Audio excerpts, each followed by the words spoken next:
activity is called Number Bonds with Sticky Notes. And all you'll need for this activity are 3 pieces of paper or a big sheet of paper where you can draw the number bond on, and several sticky notes that you can stick to a wall. So a number bond is something that your children, if you haven't already seen them, they're going to be seeing them a lot in elementary school. And so this is a really fun way for you to practice what number bonds are without that pen and a sheet of paper. Just a much more, kinesthetic, tactile approach to numbers. So a number bond basically is 3 circles, and 2 of those circles are the parts that represent a whole number. So for example, I put up 2 plus 8, and that equals 10, right?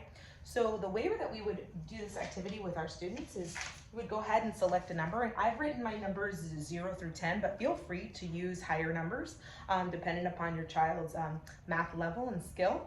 And I've chosen the whole number of 10. So I would say to my child, the whole number is 10. Can you show me 2 parts that make 10? And the instructions would be for them to find the 2 parts that they can put in each of these circles to represent the number 10.